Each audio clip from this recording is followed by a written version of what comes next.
começar o Entrelaçadas, a sua dose artesanal de podcast. Oi, eu sou a Fernanda Frias e criatividade é algo que quanto mais você usa, mais você tem. Inclusive, eu tô doando um pouco da minha, se alguém quiser. Oi, eu sou a Dani Bárbara e já que mamilos são polêmicos, criatividade não é um dom divino. Não é? Adorei, acho ótimo. Eu acho que a gente vai ter que tatuar isso na testa. Não é um dom, gente. E fazer as pessoas entenderem. Já vamos começar com umas verdades aqui, né? É isso aí. Bem-vinda, Dani. Muito obrigada por aceitar meu convite. Bem-vinda ao nosso podcast. Obrigada, Fê. Eu tô muito animada porque eu sou a louca do podcast. E é a segunda vez que eu gravo um podcast, na real. Eu gravei um sobre maternidade e essa é a primeira vez que eu gravo um podcast sobre o que eu realmente, faço da minha vida. Sim, que é explorar um pouco de criatividade nas coisas. Que legal, vamos lá então. Bom, antes da gente começar o episódio, vamos dar os recadinhos da paróquia aqui rapidinho. Não esquece de curtir, comentar, compartilhar. Segue a gente lá no Spotify, SoundCloud, Instagram, Facebook. A gente também tem os episódios no YouTube. Não esquece de assinar no iTunes, dar 5 estrelinhas e deixar um comentário. Isso é muito importante pro podcast e ainda não custa nada. Sempre tem alguém precisando ouvir que criatividade não é um dom, como a Dani mesmo já falou aqui pra gente, né? Número 2, estampas exclusivas. O podcast tem estampa exclusiva de camiseta. Vou fazer o convite aqui pra Dani. Vamos fazer uma camiseta junto, Dani? Nossa, que difícil! Mas vamos fazer! Vamos escrever criatividade não é um dom divino na camiseta. Pronto! Olha só, já saiu aqui. A gente tem estampa em parceria com os artesãos convidados, tem modelo feminino, masculino, infantil, tem ecobag, tem caneca e as vendas desses produtos ajudam a pagar o custo fixo do podcast. Para comprar, o link tá na descrição do episódio ou lá na bio do Instagram. E número 3, Apoia-se. Sim, precisamos do seu apoio. O Apoia-se é uma plataforma de financiamento coletivo onde você pode apoiar meu trabalho com dinheirinhos. E quando você apoia com dinheirinhos, você entra lá no nosso grupo do Telegram, na galera lá, nos pés de mesa, onde a gente passa o dia inteiro falando, uma ajuda a outra, dá receita de bolo, mostra a foto do pet, cada dia é uma coisa. E também tem muita foto do Rodrigo Hilbert, vou dizer, a galera lá é meio aficionada pelo Rodrigo Hilbert, mas tudo bem, tem as piadas internas. Consigo entender por quê. Não entendo, assim, não sei por quê, não tô entendendo. Eu sei, eu consigo entender. Com 15 dinheirinhos, você já vai fazer parte dos melhores amigos no Instagram e parte do nosso grupo exclusivo e de elite lá do Telegram. Lá você recebe o episódio antes de todo mundo, pode conversar, pode dar palpite, pode fazer pergunta e tudo mais. O link para apoiar tá na descrição desse episódio ou lá na bio do Instagram. Muito obrigada para quem me apoia, faz com que esse podcast esteja aqui vivo toda segunda-feira e muito obrigada para quem vai apoiar ainda. Bom, bora pro episódio.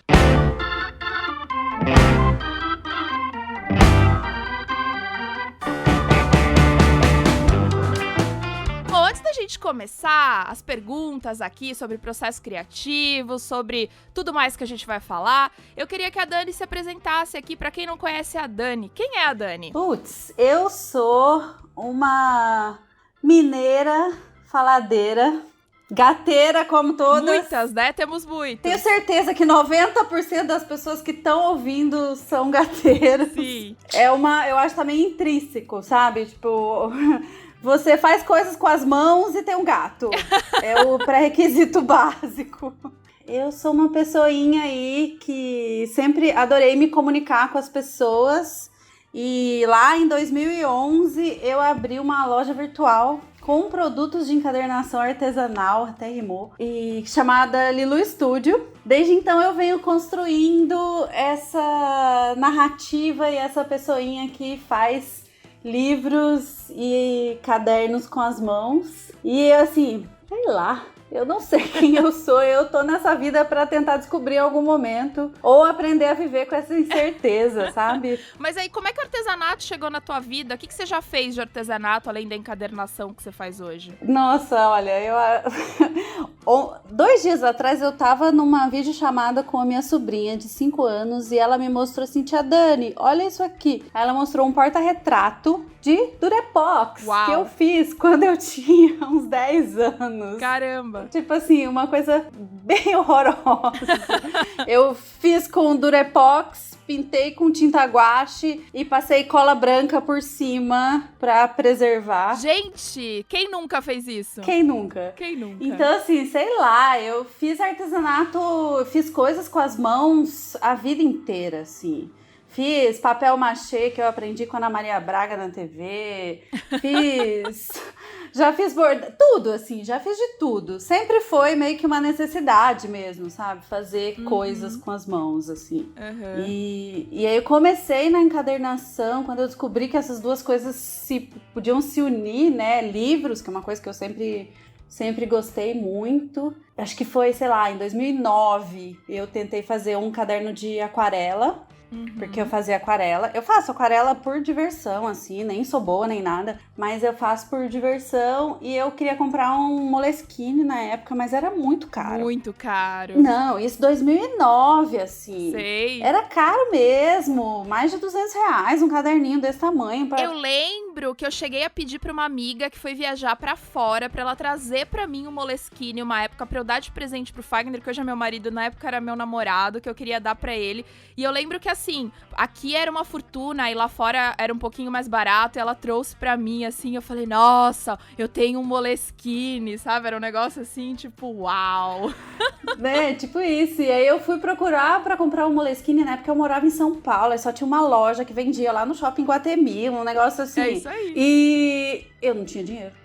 Cheguei lá, eu não tinha dinheiro pra comprar. Eu falei, meu, não dá, o que eu vou fazer? Aí, essa pessoa que inventava de fazer tudo, entrei no YouTube e achei um tutorial de costura japonesa, na época, e fiz um caderno. Comprei um bloquinho de papel de aquarela e fiz um caderno. Horroroso! Ele é assim, eu até tenho um vídeo no YouTube que é o tour do meu primeiro caderno, mostrando todas as merdas. Pode falar palavrão? Pode, tá liberado. Então se prepara. Mostrando todas as merdas que eu fiz no meu primeiro caderno. Que ótimo. Ah, que bom, né? Bom mostrar que a gente não começou já perfeito, olha aí. Exato. Mas apesar de ter feito, né, um monte de cagada, quando eu terminei de fazer, foi incrível, assim, a sensação de ter feito um caderno com a minha mão ali foi maravilhosa. No fim, eu pintei uma página só. Ele continua aqui, todo em branco, guardado, com uma relíquia. Nunca usei o caderno porque aí eu desencanei da aquarela, eu só queria fazer os cadernos. E daí não parei mais, né? Comecei a evoluir um pouco mais na técnica.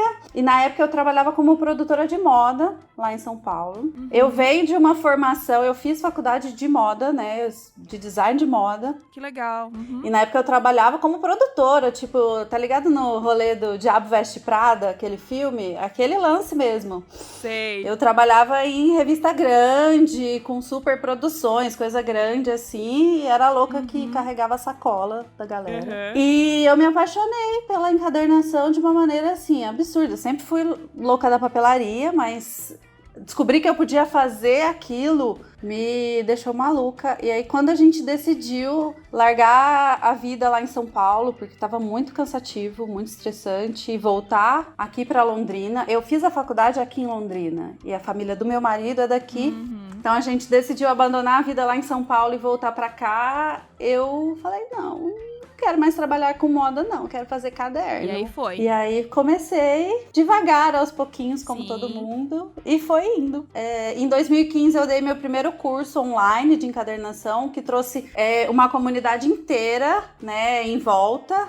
E quando o meu segundo filho nasceu, eu falei, não dá. Não dá, não dá. Não tenho energia, tempo e nem sanidade mental pra tocar uma loja virtual e cuidar de 2 crianças e fazer tudo. Então, eu decidi fechar a loja e focar só na criação de conteúdo voltado pra esse universo, né? Sim, pra encadernação ainda. Pra encadernação, No momento, eu tenho tentado inspirar um pouco a comunidade que está à minha volta a pensar um pouquinho fora da caixinha, explorar a sua própria criatividade. Eu crio umas coisas meio malucas às vezes. E aí esse tema, criatividade, processo criativo, é o que mais me encanta, tá? Legal, então vamos começar a falar sobre processo criativo, sobre criatividade. Vamos começar com uma pergunta aqui bem básica. Você se acha uma pessoa criativa? A Rita, nossa querida pé de mesa lá no Telegram, perguntou quantas vezes você passou na fila da criatividade. Você sabe que já me perguntaram isso uma vez.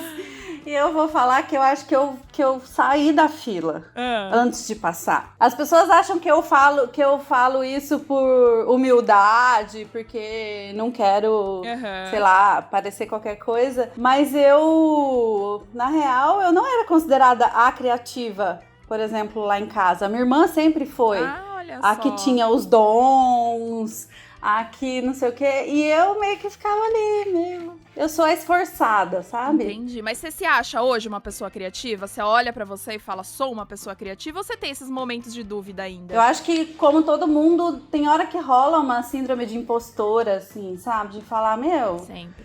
Não é possível que alguém tá olhando esse negócio que eu fiz e tá achando que eu fui criativa aqui, sabe? Sei lá, só colei 2 pedaços de papel.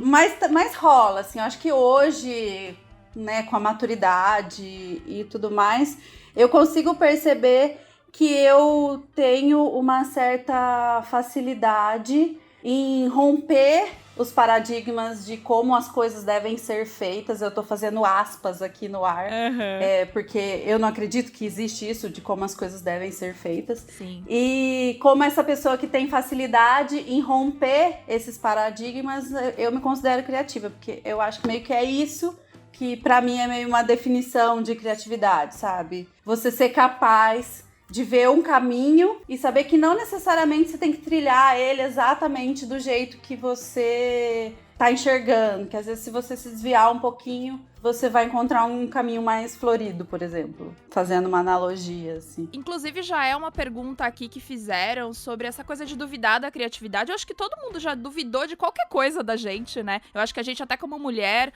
nessa sociedade aí super machista, a gente acaba duvidando muito da gente, mas é difícil mesmo, porque não existe um atestado de criatividade. Ninguém fala, tá aqui, ó, você é criativa, não é? Exatamente, né? Não tem uma prova que você faz lá e tira a carteirinha de criativo. Isso, né? A criatividade é um exercício, sabe? Constante e requer muito esforço e ralação, assim.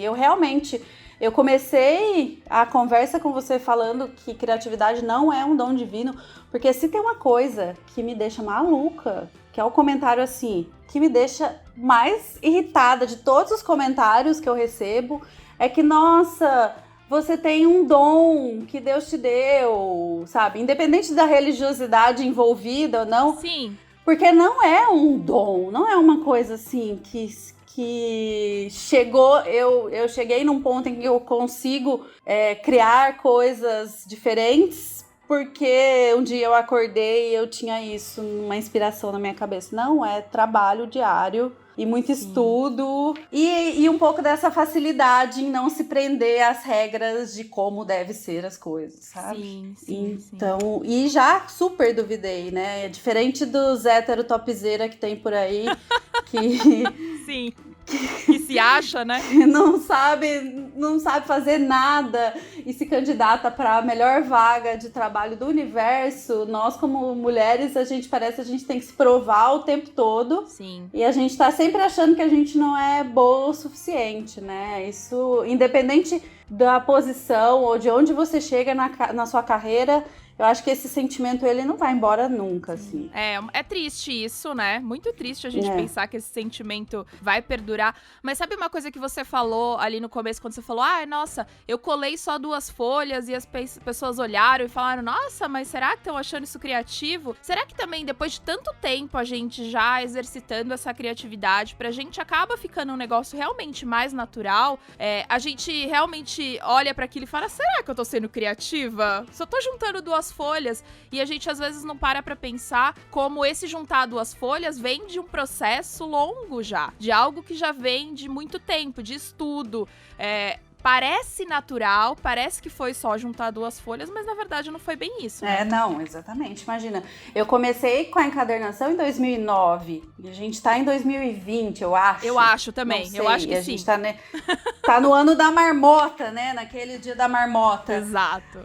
Mas eu acho que é 2020. Se a gente for contar, são 11 anos, né, de só estudando a técnica de encadernação, tentando trabalhar de maneira criativa com coisas consideradas criativas, já é muito mais, porque eu entrei na faculdade de moda em 2000, então, sei lá, é pelo menos 20 anos como jovem adulta, explorando técnicas e maneiras inovadoras de tentar fazer as coisas, né? E a gente tem isso mesmo, é um pouco cômodo para quem já tem muita experiência numa técnica específica, achar que tô colando só 2 folhas mesmo, mas para aquela pessoa que nunca viu as 2 folhas serem coladas, exato, né? Eu entendo isso total. E esse trabalho com redes sociais e de criar conteúdo me fez olhar um pouco para isso. Eu tenho um post que é um dos mais, né, sei lá, no último ano, é um dos que eu tive mais alcance e mais engajamento. Era num dia que eu tava de saco cheio, eu não tava afim de fazer nada. Eu peguei um caderno, eu falei, eu vou fazer aqui uma costurinha correntinha, gravar, que é uma coisa que eu faço de olho fechado e, tipo, não tem graça nenhuma, não tem... Pra mim, era assim... Mais básico que isso não dá. Sim. E a galera, tipo... pirou. Amou, porque eu fiz de um jeito que as pessoas conseguiram entender como é que fazia. E um monte de gente que nunca tinha feito viu que poderia fazer aquilo, sabe? Você falou sobre essa coisa das redes sociais. Isso também é muito interessante, como as redes sociais às vezes te trazem esse retorno. Pode ser negativo também, mas pode ser muito positivo. Do quando a gente acha que o nosso trabalho não é criativo, não é bom o bastante. E se a gente joga ele pro mundo, né? Às vezes a gente tem uma surpresa muito boa. A gente falou disso no episódio 24, que a gente também falou sobre bloqueio criativo. Mas muitas pessoas, elas não se acham criativas porque elas não colocam a sua ideia pro mundo por medo, sabe? Medo desse julgamento. Você já passou por isso? Você tem medo, às vezes, de colocar alguma coisa ali no Instagram e falar, puxa, as pessoas vão falar que eu perdi minha criatividade ou qualquer coisa do tipo? Nossa, acho que não. Se tem uma coisa que eu acho que eu nunca tive, é esse medo de botar a cara a tapa, assim. Eu acho que nesse momento, especificamente, eu tô vivenciando isso pela primeira vez, porque eu tô num projeto que eu ainda não posso falar, mas é um projeto grande, desenvolvendo uma coisa grande, que é a primeira vez que eu faço algo do tipo, e aí tá rolando um medo de não rolar a validação pra essa ideia. Sim. Mas antes disso, eu sempre meti a cara e eu sempre tive um pouco de facilidade em não esperar que o outro aprovasse o que eu faço pra poder continuar fazendo. Legal. Sabe? Cansei de fazer coisa do jeito errado. E aí vir outros encadernadores e me chamarem em box e falar, não, você tá fazendo isso errado. Então, mas tem jeito errado de fazer, será? Então, pra mim não tem. Se você quer Nem pra mim. Ser uma pessoa criativa e você for ficar preso a exatamente o que é considerado o jeito certo de fazer as coisas, você nunca vai tentar nada fora daquele script. E aí nunca vai fazer nada diferente ou nada que ninguém nunca fez, sabe? Eu nunca tive muito medo, assim, do que a galera ia pensar. E nesse momento é a primeira vez que eu tô experimentando isso, assim, e aí eu consigo entender também as pessoas. Claro, sabe? claro. Essa dificuldade de achar que não tá sendo bom o suficiente, não tá fazendo uma coisa que é boa o suficiente. Sim. Eu tenho uma amiga da encadernação, a Sayuri, Ela fez aula comigo muitos anos atrás, ela morou aqui em Londrina uma época, e há muito tempo eu tô falando pra ela, falei, nossa, você é foda, você é muito boa, você não sei o quê. E ela demorou muito tempo pra acreditar, ela só começou a acreditar quando começou a dar um retorno real, as pessoas começaram a ver que ela tava fazendo uma coisa que era fora do convencional, sabe? Eu entendo esse medo, assim, mas continua sendo o medo continua sendo a gente esperando uma validação externa pro que a gente faz, sabe? E isso trava muito. Eu acho que trava tanto você de ser criativa, trava você de tentar coisas novas, trava você de se dar bem no seu negócio, pra qualquer coisa, sabe? Trava você de solucionar um problema familiar, o medo do julgamento alheio, né? Então, acho que isso é uma coisa bem interessante a ser trabalhada. Sim. Pra soltar essas amarras. Assim. E se a gente não joga pro mundo a nossa ideia, a gente também nunca vai ter nem a validação que às vezes a gente tá esperando, né? Pode ser que não venha, mas pode ser que venha. Então a gente precisa jogar, né? Não tem como jogar isso pro mundo e esperar ver o que acontece. Isso. Agora, como é que a gente faz pra lidar com aqueles dias que parece que a criatividade fugiu e tudo que a gente faz parece que já foi feito antes e melhor? Sabe quando você faz aquele negócio e fala, ih, já vi isso em algum lugar. E aí? O que você indica pras pessoas?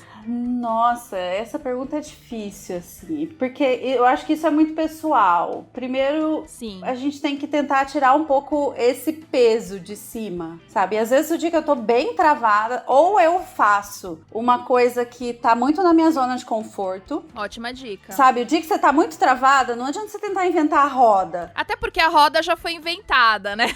Sim. É um negócio que... Não, isso é uma coisa que eu falo muito, porque as pessoas às vezes ficam esperando inventar a roda, só que, gente, a roda já foi inventada. Ou seja, tudo aquilo que você tá fazendo, provavelmente alguém já fez parecido. Então, assim, não fica querendo também ser a diferentona. Sabe? Nossa, eu preciso fazer algo que ninguém nunca fez na vida. Pelo menos eu penso nisso, sabe? É claro que você não vai copiar a fulana, copiar a amiguinha, fazer algo igual. Mas também não tenta inventar roda, né, gente? Não, é isso aí. E aqueles dias que você tá travado, é assim, pra quem vive disso, de fazer coisas com as próprias mãos, você não precisa criar produtos novos, incríveis todos os dias. Exato. Você tem uma série de outros processos, outras coisas que podem ser feitas no seu ateliê, na sua loja virtual, no seu bazar, no que quer que seja. Então, o dia que eu tô travada, eu vou na minha zona de conforto e faço alguma coisa que eu já domino e não tenho problemas em executar. Se nem isso tá saindo, aí eu vou fazer outra coisa. Sim. Eu vou cuidar das plantas, eu vou... Agora não mais, mas eu vou dar uma andada... sabe, eu vou fazer outra coisa, vou cozinhar, lavar louça, arrumar o ateliê, sabe? Sim. Quando a gente tá mais travado, quanto mais você fica em cima ali, é uma ilusão você achar que nesse momento em que você não tá muito bem, porque aí você tá meio baixo astral, tá sem energia, tá sem... E você acha que se você ficar em cima ali, pode ser que as coisas melhorem e a chance daquilo piorar, e aí você vai tomar bode. Sim. Eu tenho certeza, todo mundo tem uns projetinhos aí guardados dentro do armário. Sim. Que você tomou bode porque aquilo não saiu do jeito que você queria, você não conseguiu evoluir na ideia. Então, eu prefiro abandonar o projeto por um tempo, deixo ele quietinho ali, descansando, porque às vezes a ideia precisa também, sabe? Ela precisa dormir, eu cochilo também. Eu, tipo, nossa, tô aqui, não sai nada, meu... Pelo amor de Deus, consigo escrever um oi pra ninguém no Instagram sem ser grossa. Então eu vou lá tirar um cochilo. A gente também tem que aprender e respeitar os limites do próprio corpo. Porque a cabeça, ela só funciona... A gente tem a mania de separar um pouco, né? O meu psicológico do fisiológico. Só que o psicológico é o seu fisiológico. O seu cérebro não está separado, né? Ele tá junto. Sim. Então tem que estar tudo meio funcionando, assim. Não sei se eu dei uma dica boa, se eu fiquei só divagando aqui. Não, eu acho que essa coisa do fazer algo que você domina é uma dica bem preciosa, porque a gente se sente mais confiante também. Você consegue terminar, né, alguma coisa, porque aí quando você tá meio travado, se você consegue começar e terminar algo, isso, meio que você relaxa, né? Solta um pouco daquela coisa que tá te trabalhando. Exatamente. Então eu acho que é uma dica bem preciosa. E eu acho que outra coisa também é essa coisa de ficar, é porque eu preciso inventar a roda, né? A gente tende também a ficar comparando o nosso trabalho muito com o outro, né? Já falei isso aqui milhões de vezes no podcast. A grama do vizinho não é mais verde que a sua, sabe? Eu acho que isso também é muito importante. Acho que isso também dá uma travada, já falamos disso. Tenta olhar só pro seu, né? Eu acho que isso também é outra coisa que a gente precisa parar de fazer, que é comparar o nosso trabalho com o trabalho dos outros. Mesmo porque, às vezes, a grama do vizinho é sintética, né, gente? Exato. Então, não adianta ficar olhando pro lado. Isso até é uma coisa, eu tento... No meu meio, no meu trabalho, se você for lá e der uma olhada nas pessoas que eu sigo no Instagram, eu sigo pouquíssimos encadernadores, porque eu não quero ser influenciada de alguma maneira, sem perceber, a fazer um trabalho similar a de outro encadernador. Porque às vezes isso fica no seu inconsciente e você acha... Já aconteceu comigo, sabe? De pessoas criarem, costuras... e acharem que elas estão criando costuras únicas, inovadoras, não sei o quê. E eu já fiz essa costura em 2015. A Raquel mesmo, a mãe do Japinha, que vocês vão ouvir daqui a pouco, ela já falou que já aconteceu dela criar uma costura e uma encadernadora, sei lá, Sim. Da onde, não lembro agora o país, lá da PQP, mandou um inbox pra ela e falou, eu faço isso também, você não criou, sabe? Sim. Então, assim, eu tento não seguir todo mundo da encadernação. Claro, tem pessoas que a gente tem relacionamento pessoal, pessoas que a gente conhece há muito tempo, e essas pessoas eu sigo. A gente quer inspiração também, né? Que é importante a gente ter, Mas eu tento olhar para outras técnicas, olhar para outros artistas que fazem coisas que não tem nada a ver com isso, porque de alguma maneira isso me nutre também para fazer coisas diferentes, assim. Agora eu acho que a gente ficou falando sobre processo e é importante que as pessoas entendam que a criatividade é um processo mesmo, né? Que criar algo, que a gente ter um produto final ou... às vezes não é nem um produto, às vezes é um serviço, às vezes é um post, tudo isso é um processo. E aí pesquisando um pouco, porque a Fernanda aqui adora pesquisar, fui dar uma pesquisada um pouco sobre esse processo criativo e eu li muito sobre alguns estudiosos que separam esse processo em algumas etapas. E a maioria deles separam em 4 etapas, vou falar aqui pra vocês. Primeiro é a preparação. Então nessa fase o objetivo principal é entender essa questão, que é o projeto, é absorver as informações a respeito, entender qual que é, o que você quer fazer, né? Então a gente tá ali estudando. Então, na verdade, resumindo, é estudar e é pesquisar. E aí a gente tem uma etapa número 2, que é a incubação. É aquilo até que a Dani falou agora há pouco, de deixa a ideia lá pensando um pouquinho, deixa lá calma, né? Então a incubação, ela serve pra fazer justamente o contrário que foi feito na preparação. Então, enquanto na primeira fase a gente busca muito, na segunda fase a ideia é que você deixa seu cérebro pensar, deixa o ócio agir, sabe? A gente falou também lá no episódio de bloqueio criativo, como o ócio é muito importante, né? Você tem momentos de ócio, Dani? Como eu tenho total. Essa parte da incubação, eu passo às vezes meses pensando que eu quero fazer um caderno para um tema específico. E aí eu passo um bom tempo, sabe? Eu coloco no radar, né, do meu cérebro que eu quero fazer esse produto. Mas eu não fico efetivamente rascunhando, ou desenhando, ou pensando nele. Mas ele tá ali no radar e eu acabo, em algum momento eu olho alguma coisa e falo, olha, aquela combinação de cor ia ficar boa para aquele projeto que eu não sei qual é ainda, que eu tô imaginando que vai sair um dia no futuro, sabe? É muito louco, porque às vezes a gente acha que, de repente, eu sentei aqui pra fazer um produto e saiu de uma vez, a gente acha que é porque ele saiu mesmo naquele momento, mas não, você tá pensando em fazer aquilo, pesquisando, ou de olho, né, com o radar ligado pra ele há muito tempo. Então, e é importante que esse momento da incubação é deixar nosso cérebro trabalhar, né, e às vezes a gente, não é ativamente isso acontece sem a gente perceber muitas vezes, né, sabe quando você faz o pão e deixa ele lá descansando 30 minutos, crescendo? É esse momento, você precisa deixar o fermento agir. E essa incubação, às vezes, ela dura meses, assim, sabe? Não é uma coisa, tipo, igual, a analogia do pão é muito boa, mas ela não é 30 minutos, né? Não. Não. Gente, não é assim, pesquisei aqui, tá bom, então 30 minutos, vou sentar ali no sofá, aguardar 30 minutos e sentar pra fazer. Não. Não.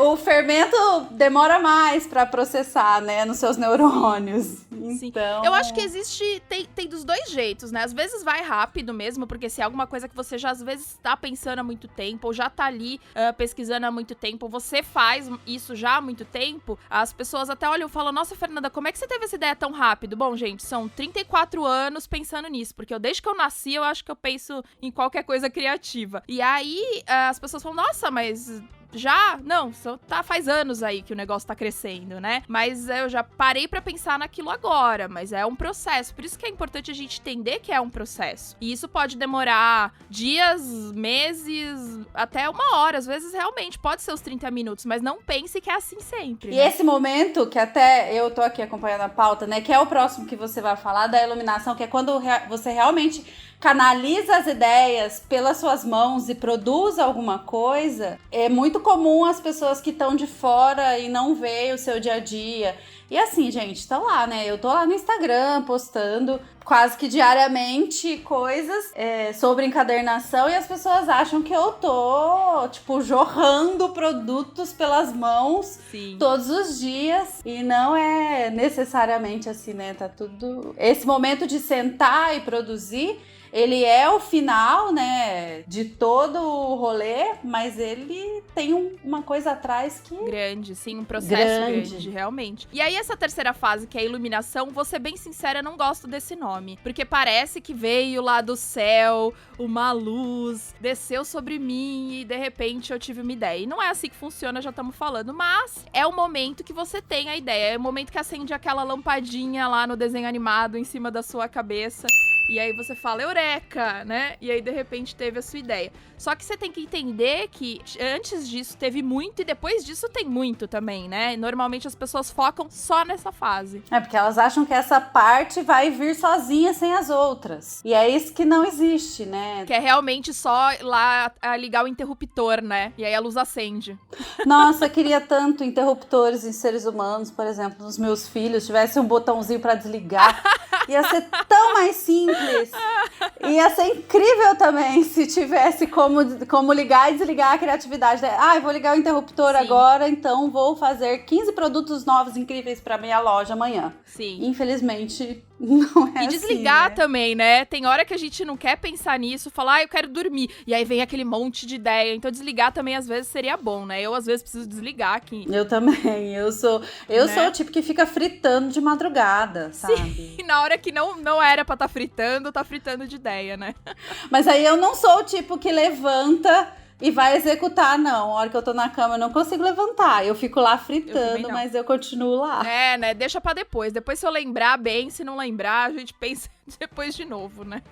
E aí a gente tem a última fase, que é realmente a fase de implementação, que aí é a hora da gente colocar a mão na massa. Querendo ou não, também ainda tem aquele momento de você testar pra ver se aquilo vai dar certo, né? Porque a gente tem, às vezes, uma ideia maravilhosa na nossa cabeça. Quando a gente coloca realmente ela pro mundo, você olha e fala... Não era isso que eu tinha imaginado, né? Então ainda tem essa fase de implementação que gera alguns testes. Você vai tentar de um jeito, não deu certo, vai tentar de outro, até realmente conseguir chegar naquela ideia que você teve. Porque é lindo na sua cabeça sempre, né?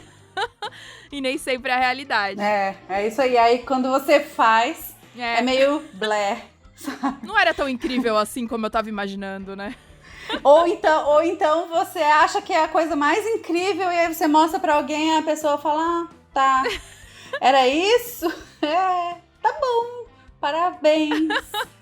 Enfim, de qualquer forma, acho que é importante a gente pensar nessas etapas, saber que elas não são separadas. Às vezes elas vão e voltam, às vezes também não é uma coisa exatamente depois da outra. Às vezes a gente tá testando uma coisa e aí começa a ter ideia pra outra. Então, é só pra gente entender que não existe um momento, e sim que é um processo, por isso que se chama processo criativo. E quanto mais a gente exercita, mais fácil e mais rápido vai ficando. Então é igual realmente exercício físico. Eu corro, né? Eu sempre corri. Faz um tempo que eu não tô correndo agora, mas as pessoas olham e falam, nossa, eu não consigo. Bom, quantas vezes você tentou? Quanto você treinou? Realmente, você não vai sair correndo uma maratona da primeira vez que você vai correr. Você vai correr 100 metros, daqui a pouco você vai correr 200. E assim você vai aumentando. E a criatividade é a mesma coisa, né? Eu, no meu caso, acho que eu não consigo correr nem 10 metros, gente. Consegue! Não, eu acho que eu chego lá, eu coloco meu pulmão pra fora.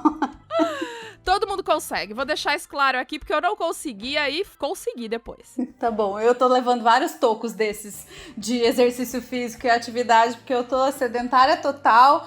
E aí eu fico com essa desculpinha de não consigo. Olá. Que é a mesma desculpinha que as pessoas dão quando falam, mas não consigo criar um negócio tão legal, me dá um seu molde. Que é uma coisa que a gente ouve sempre, sabe? Não consigo criar como você. Prefiro fazer igual, não sei o quê. Porque a pessoa tá igual eu ali, achando que não dá conta de correr. E tá com a desculpinha de que não vai dar conta, mas nem tentou, sabe? Nem tentou trilhar algum caminho. Ou tentou uma vez só. Tipo, não adianta você tentar uma vez. Você vai precisar tentar várias vezes. Você vai precisar exercitar. Vai ser uma vez, vai frustrar. Beleza, vai tentar de novo. E você vai ver que cada dia vai melhorar um pouquinho. De verdade, assim. Eu não tô falando aqui só pra animar todo mundo, mas é verdade isso. Eu acho que o que você falou do exercício físico faz todo sentido. As pessoas olham e falam, ai, não consigo, mas nem tentou, né? Não, é isso. E eu acho que uma característica essencial para você ter ideias criativas e criar coisas criativas. Porque eu nem gosto desse termo, ser uma pessoa criativa, porque Sim. é um rótulo que a gente se coloca e às vezes ele acaba te bloqueando.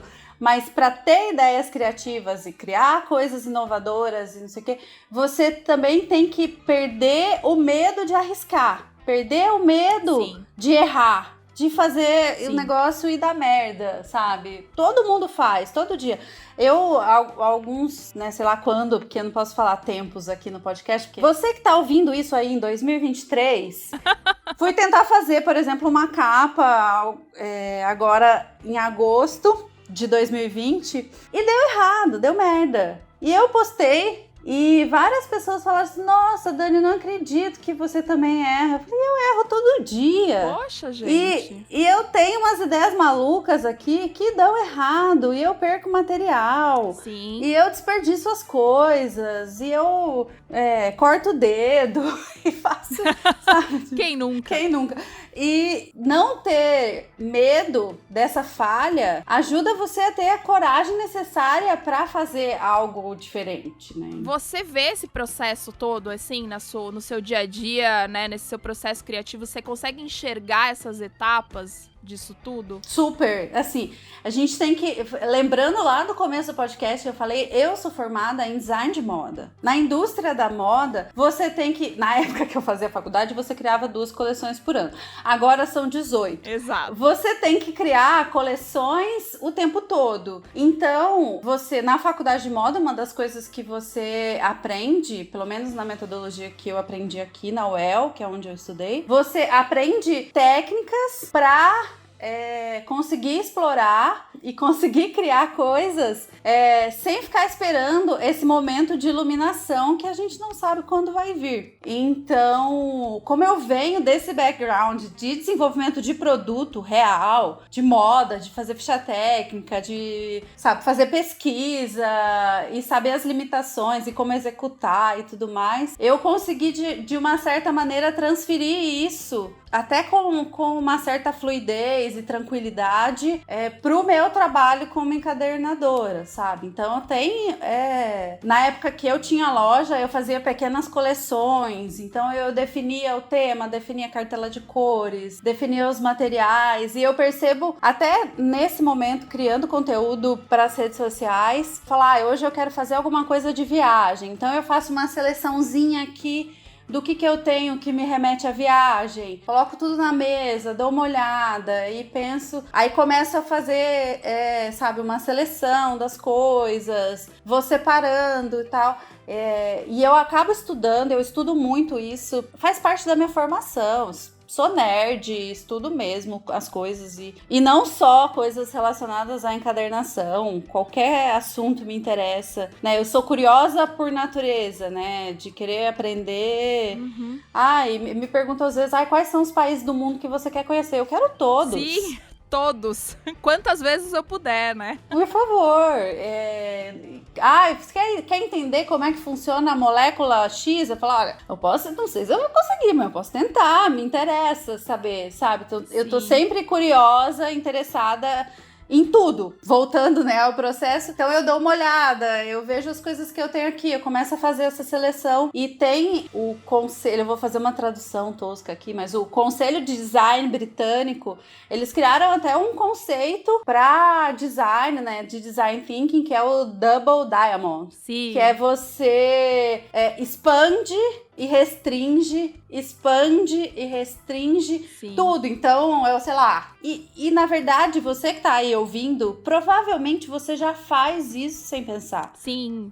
Você vai fazer, sei lá, eu sei que a gente tem artesãs de todos os tipos que escutam aqui, mas você vai fazer um bordado, primeiro você pensa quais são as telas que você tem disponível, aí você escolhe um. Então, você expandiu, você olhou tudo que você tinha disponível, aí você escolheu uma, restringiu. Aí, que desenho eu vou fazer? Tem um monte disponível, aí você vai lá e restringe. Que cor eu vou usar? Expande para olhar todas as cores, depois restringe. Tem um monte de técnicas, né? Tem bibliografias e bibliografias sobre como se cria técnicas e coisas. Como eu sou disso, né? Eu sou designer por formação, eu acabo aplicando. Você é arquiteta, né, Fê? Sou. Eu acho que você também deve ter estudado uma boa parte disso na faculdade, né? Menina, ontem, pra você ter uma noção, eu sou professora de uma faculdade aqui em São Paulo e eu dou aula de design de serviços. Ontem eu tava montando,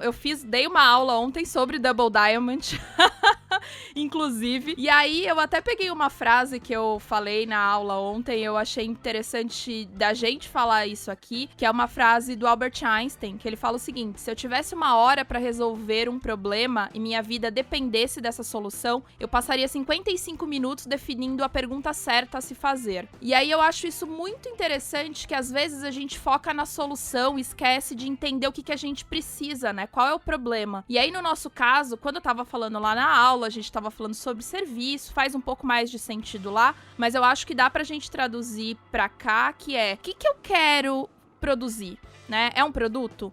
É um post? Sei lá, é um serviço mesmo que seja?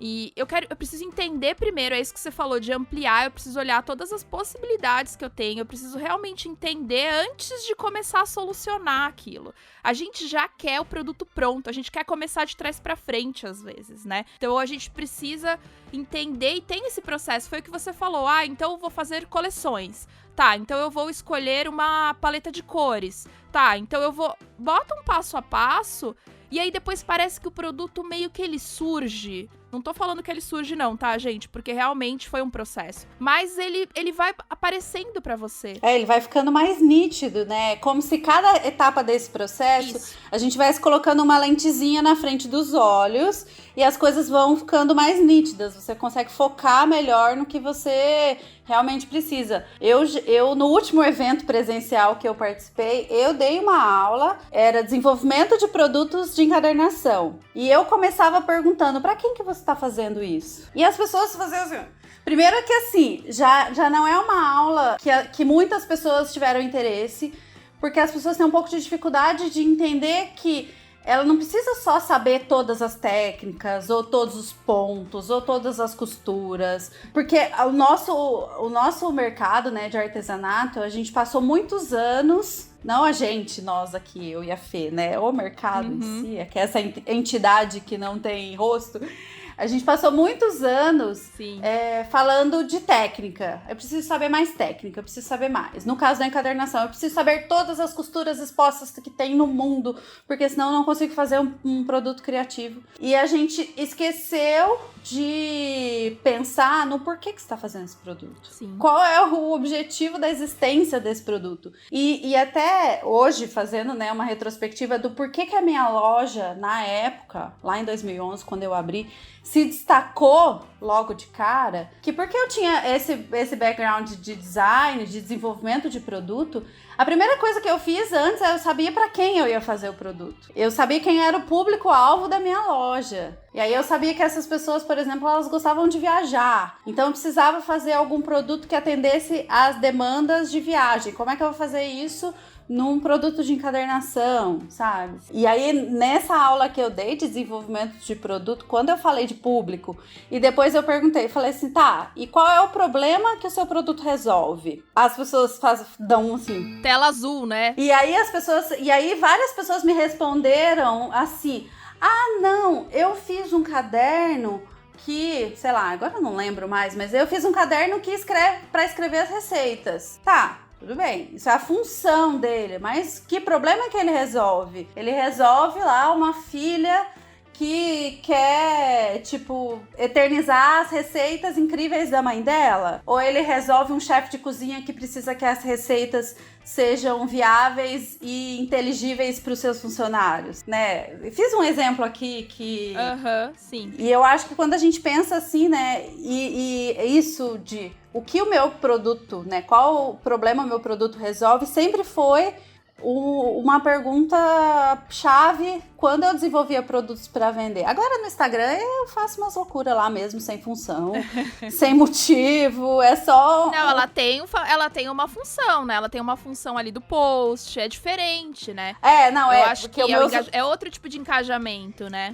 Os meus objetivos agora, na verdade, são instigar a galera a tentar coisa nova. Exato. Pensar fora. Eu falo que meu conteúdo, a minha ideia é ser a palavra em inglês, é ser um boost na criatividade das pessoas, sabe? É tentar impulsionar as pessoas a pensar um pouquinho diferente. Sim. Mas quando eu criava produtos efetivamente para vender, que é a maioria das artesãs, a gente faz isso como um meio de sobrevivência, de sustentabilidade. Sim. E até de empoderamento, de poder ter o seu próprio dinheiro para muitas de nós. Você pensar no qual o problema que aquele produto resolve faz uma diferença no produto final que você vai entregar, que Sim. É incrível. Assim. Eu acho que, inclusive, tá aí uma ótima dica de pauta da gente falar um pouco de design, né? Falar um pouco de design thinking até, falar um pouco sobre essas metodologias.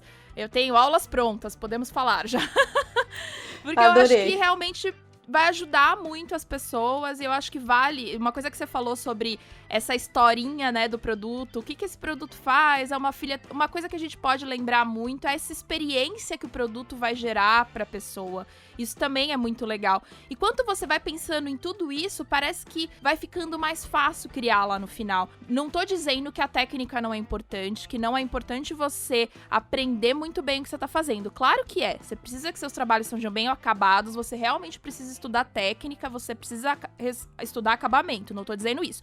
Mas isso, teoricamente, já é a base, né, gente? A gente tá dando um a mais aqui, tá mudando uma camada a mais de coisas pra melhorar o teu produto, né? A gente já parte do princípio que você tá fazendo o melhor produto possível e que você tá buscando melhorar ele tecnicamente sempre. Exato. Ninguém aqui tá falando pra você pensar só na historinha e fazer uma coisa porca. Cagada, é. Agora, uma dica que a gente sempre dá aqui pra estimular a criatividade é essa pesquisa, né? Mas aí, como não copiar referências? Você tem alguma dica? Então, posso falar que, na verdade, eu não gosto da palavra referência, mas tem um livro que as pessoas amam indicar e eu vou aqui criar um problema, vou arrumar haters e tudo mais. Momento polêmica do podcast. Tem um livro que as pessoas adoram indicar de criatividade, que é o tal do Roube como um Artista. Eu vou tentando, né, amenizar ali a pancada. O cara, como a gente tem que falar, pra falar mal de alguma coisa, você tem que conhecer o que você tá falando. Ele tem dicas práticas e coisas que efetivamente são coisas que a gente faz e efetivamente são coisas que a gente acaba executando no nosso dia a dia, mas toda a ideia e todo o linguajar de hobby como um artista e de você partir a sua criação do que o outro tá fazendo, ela me incomoda extremamente. Aí eu tomei um pouco de bode da palavra referência, porque eu acho que quando a gente fala, vamos pesquisar referência, parece que você tá pesquisando lá. Vou pesquisar 5 produtos que eu gosto, então eu pego isso desse, faço um Frankenstein e resolve o meu problema. Eu gosto mais de usar o termo repertório. Sim, eu ia falar exatamente isso. Na faculdade, eu tinha uma matéria que era repertório arquitetônico. Que era justamente a gente estudar outras arquiteturas para criar um repertório. Exato. E aí, ao invés de você criar o seu produto baseado numa referência, porque aí você tá olhando alguma coisa e fazendo alguma alteração ali e fazendo o seu, é você ter esse trabalho diário de criar repertório, porque aí quando você for efetivamente fazer o produto, as coisas fluem de um jeito mais fácil, né? São todas essas técnicazinhas que a gente que na faculdade de design, de arquitetura, essas matérias que são meio relacionadas, a gente acaba estudando. Porque, por exemplo, quando você tem repertório, você consegue ver alguma coisa que às vezes é a primeira vez que você tá vendo e perceber a referência que aquela pessoa usou, né? Então você acaba tendo uma gama de possibilidades e uma compreensão das coisas melhor. Então eu estimulo as pessoas a nutrir o adubinho que tem na cabeça com o repertório, sabe? Perfeito. Olhar, eu costumo falar, eu tenho um vídeo lá no canal que eu falo de olhar do turista. O olhar do turista, ele é um termo que foi cunhado por um estudioso de criatividade. Sim. Que ele fala de quando a gente chega para fazer turismo, a gente pega uma mala, entra num ônibus ou num avião e vai para outro lugar. Você tá conhecendo aquele lugar novo, você tá, nossa, olha ali aquele telhado, que diferente, porque você está num lugar novo, você quer absorver todo aquele lugar, mas você deveria fazer isso na sua vida, no seu dia a dia, sabe? Sim. Tudo, e tentar o olhar do turista é uma das coisas que eu mais gosto, assim, porque é um jeito que também pode ser parecido com um olhar de criança, sabe? A criança tá sempre encantada com o mundo, ela tá sempre curiosa, ela tá sempre achando incrível.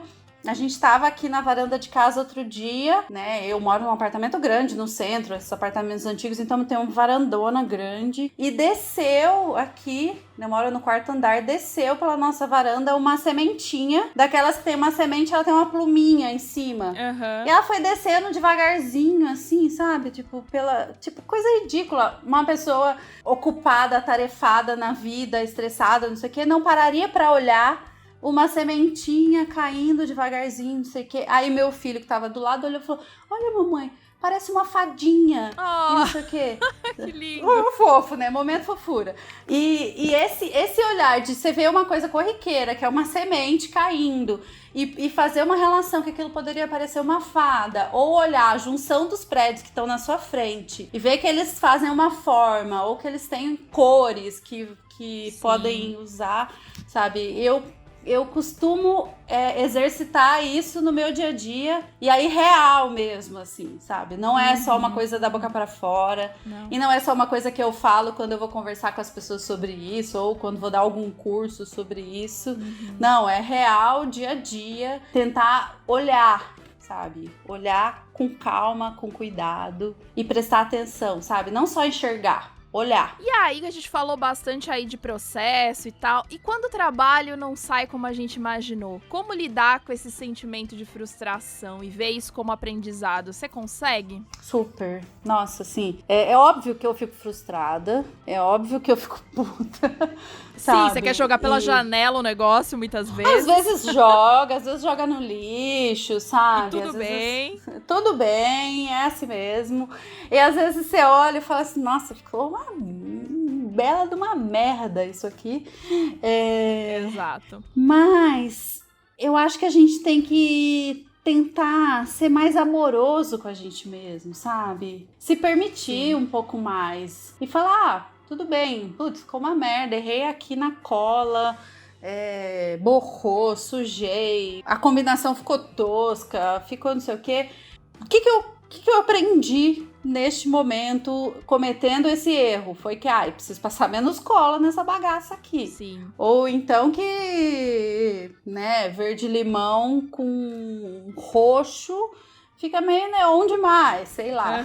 Sim. Eu acho que a gente tem que tentar ser menos crítico consigo mesmo, assim. Sim. Eu falo isso e eu tenho total consciência, e isso é uma coisa que acontece comigo, que é muito fácil a gente falar isso daqui pra fora, de você pros outros. Você vai falar pro outro e vai falar assim, olha, não, você tem que ser mais tranquilo com você mesmo, não se cobra tanto, não sei o quê, mas aí quando você passa na frente do espelho, você fala, puta que pariu, mas você fez merda hoje, hein, bonitona? Sim. Sabe? Eu entendo essa dificuldade porque é comigo. Eu falo pra todo mundo, tá? Não seja tão dura com você mesmo. Mas aí quando eu erro, eu falo, puta que merda, sabe? Mas é um exercício diário de tentar se acolher. E essa coisa de se acolher é uma coisa que eu aprendi na maternidade. Porque, ser mãe é a coisa mais difícil que eu já fiz na minha vida. Sem sombra de dúvida nenhuma, assim. Com certeza absoluta é a coisa mais difícil. E no começo, eu era muito dura comigo mesma. Era muito dura de putz, tô cansada, que saco. Puta que pariu, esse moleque tá chorando de novo. Eu não aguento isso. E aí, depois que eu pensava, nossa, a criança tá chorando de novo, eu falava, que isso, mas você é uma mãe de merda. Por que você tá achando ruim? Que não sei o quê. Você tem que estar complacente com você, sabe? Com a criança, não sei o quê. Sim. E aí, eu aprendi na maternidade, depois de ficar doente, que eu tinha que me perdoar pelos erros e pelas coisas ruins, né? E é um exercício diário pra fazer isso também no trabalho, né? Sim. Não é fácil. Eu acho que todo mundo passa por isso. E uma coisa que eu costumo fazer bastante, eu gosto de, em vez de jogar pela janela as coisas, eu gosto de guardar os trabalhos que deram errado pra depois comparar com os futuros, sabe? Isso me dá um quentinho no coração de olha só como eu melhorei. Eu acho que na hora, claro, sabe? Na hora você fica puta, eu, sei lá, guardo em algum lugar que eu não tô vendo, porque eu não quero mais ver aquele negócio, mas eu tendo reolhar pra aquilo depois, sabe? Pra falar, olha só, olha a bosta que eu fiz a semana passada e olha o que eu fiz hoje. Eu acho que isso também vai te dando uma validação, né? Sabe qual é a minha sensação favorita? Uma das favoritas no mundo, assim, é quando eu sinto vergonha alheia da Dani do passado. Sim.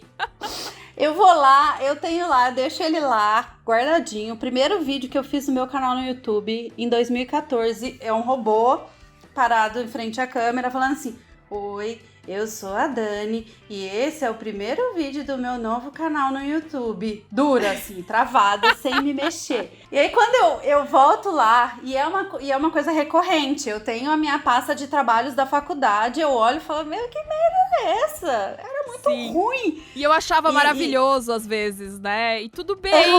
E tudo bem também, né?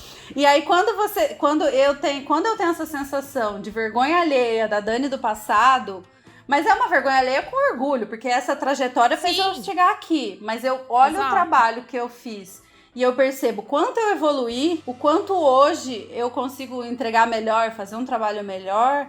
Essa sensação pra mim, assim, é maravilhosa. E ela só vai acontecer se você persistir e continuar produzindo depois de ter feito uma merda ali atrás. Exato.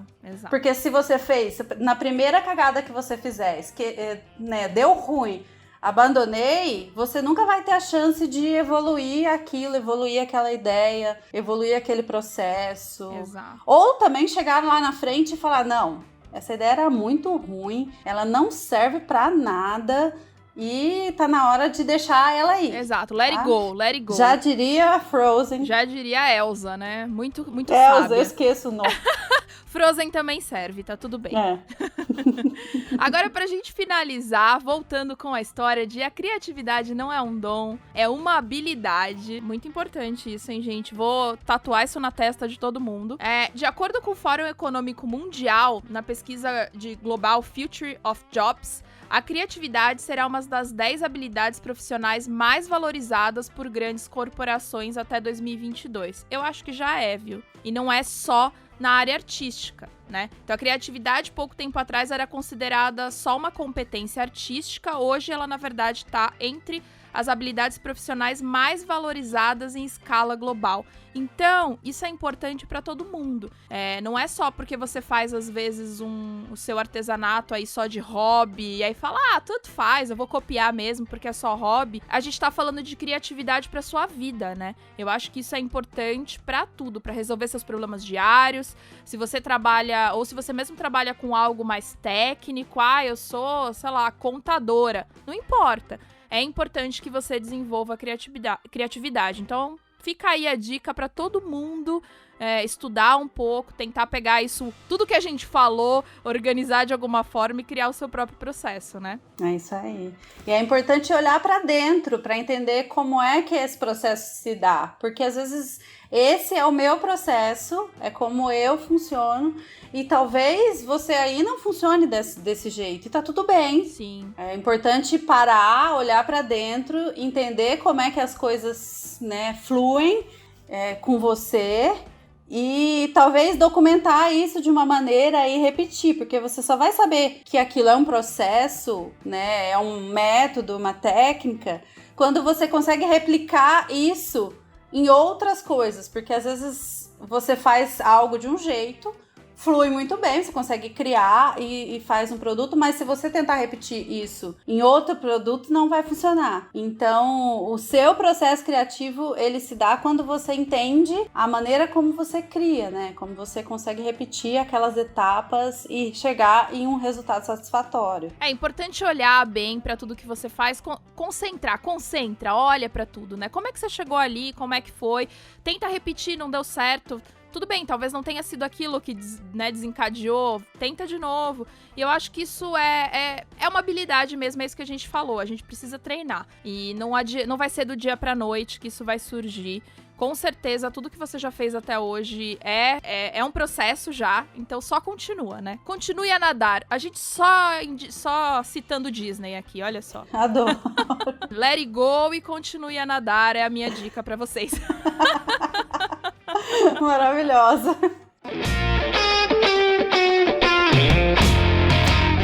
E as dicas da semana? E aí, Dani, o que você tá assistindo, lendo? O que você tá vendo? Isso também é outro jeito de estimular a criatividade, né? Eu leio bastante o tanto que é possível. Assisto filmes, séries e tudo o tanto que é possível. Quando era possível, eu tô sempre em sebos, livrarias, museus, essas coisas todas. Adoro também. Exposição de arte, tipo qualquer coisa que tiver. Qualquer coisa. Tiver um grupinho ali, tô lá. Tô indo. Sabe? Tô atrás, eu também sou essa. Beijo, mãe, tô indo. Mas ultimamente, eu li um livro que se chama A Vida Invisível de Eurídice Gusmão. Ele virou um filme. Eu não gosto tanto do filme quanto do livro. O filme é muito bom, é lindo e tal, mas eu acho que o livro me tocou de uma maneira mais profunda, que é a história da Eurídice Gusmão e de como ela foi anulada e invisibilizada por todas as pessoas à sua volta. E a Eurídice Gusmão era uma mulher com uma potência criativa incrível. E eu não vou contar, né? Porque senão estraga a experiência de vocês. Sem spoilers. Mas a autora, ela conseguiu escrever de uma maneira inteligente, sagaz, sabe? Tipo livro rápido, que você, não consegue desgrudar o olho. Legal. Né? Você devora, aqueles livros que você devora, assim, não é aquele livro maçante que tá descrevendo o batente da porta. Sei. E assim, eu indico pra todo mundo. É um livro curto, então não é aquilo que vai tomar a sua vida pra ler. Ela é uma leitura prazerosa. E se você conseguir olhar as camadas que tem por trás daquela história, tem muita coisa pra ser refletida, assim. Legal. Boa dica, eu tô precisando de livros. Tá difícil o livro que pega, assim, né? Faz um tempão que eu não leio aquele que você quer terminar, você lê andando até, sabe? Eu tinha época que eu levava... tomava muito ônibus, metrô e tal. E aí eu levava os livros pra ler. E às vezes eu saía do ônibus e ainda continuava lendo o livro andando. Olha que doida. Eu sinto falta disso da época que eu morava em São Paulo. Porque eram 2 horas, 1h30 pra ir pro trabalho. Isso. E às vezes 3 horas pra voltar. Uau. E aí eu sentava no busão lá e lia. Eu lembro quando tava saindo na época, né, gente, sou velha. Quando saiu o último livro do Harry Potter, ainda não tinha tradução em português. Sim! Aí tinha a galera que fazia a tradução pirata. Eu imprimia as folhas. Nossa! Mili, minha ex-chefe, me desculpe, tomara que você nunca escute isso. Eu imprimia as folhas no trabalho e ia lendo pra casa no busão, sabe? Porque essas coisas que você não quer parar. Eu fiquei tão ansiosa com o último livro do Harry Potter que eu comprei a versão em inglês e eu andava com um dicionário e o livro. Porque assim, eu sei inglês, mas assim, não sou fluente. Então às vezes eu não entendia muito bem. Aí eu ia lá e pegava o dicionário. Ó, que doida! Eu andava com o dicionário e com o livro porque eu precisava ler aquilo, sabe? Hoje eu conseguiria ler inglês. Naquela época eu não lia. Sim. Então eu ficava esperando sair os capítulos que a galera traduzia nos fóruns, nas coisas, né? Gente, sou nerd. Doideira, né? Eu tenho essa carinha que eu finjo que eu não sou. Eu nem finjo mais. Porque eu sou das modas, não sei o quê. Mas eu sou nerd total. Aí... A Vida Invisível de Eurídice Guzmão foi o último livro que me pegou, assim. Bacana. Bom, eu vou dar uma dica aqui. Primeira dica é do que não assistir, na verdade. Eu comecei a assistir... Não é que não assistir, eu vou explicar. Calma aí, vou explicar. Eu comecei a assistir uma série que tem no Netflix, eu acho que é nova, que chama Arte de Organizar, que é The Home Edit, que são 2 mulheres que organizam casas. E aí eu falei, nossa, que legal, adoro, porque eu acho que sempre tem alguma ideia, às vezes, de como organizar os nossos espaços, e eu gosto dessas coisas meio reality, assim, meio esses programas de decoração e essas coisas assim. E aí comecei a assistir. Só que cada episódio, elas entram na casa de um famoso. A primeira parte do episódio é elas organizarem alguma parte da casa de alguém famoso e depois uma pessoa normal, assim. Então, sei lá, elas organizam a casa da... Ai, como é que é o nome daquela atriz do Legalmente Loira, sabe? Reese Witherspoon. Ela, isso. O primeiro episódio é com ela. E aí elas organizam o closet de figurinos dela. Aí você fala, ai meu Deus do céu, eu mal e mal tenho um armário pra minhas roupas. Quanto mais um closet pros figurinos, ok. Aí elas vão lá e organizam outra coisa. Aí chegou um episódio que elas organizaram a garagem da Kim Kardashian. Eu fiquei tão horrorizada com o consumismo dessas pessoas que eu resolvi parar de assistir. Eu não consegui continuar. A mulher, ela tem na garagem um estacionamento de carrinhos pra filha dela que tem 2 anos. Carros, eu não sei, eram 20 carros, 30 carros. Sabe aqueles carrinhos de controle remoto que a criança senta e... Sei lá, era um negócio tão ridículo. E aí ela mostrando que enquanto ela tava na gravidez dela, ela desenvolveu o hobby aí de pintar. Então ela tinha uma área, um ateliê de pintura que nem a gente que trabalha com artesanato tem, sabe?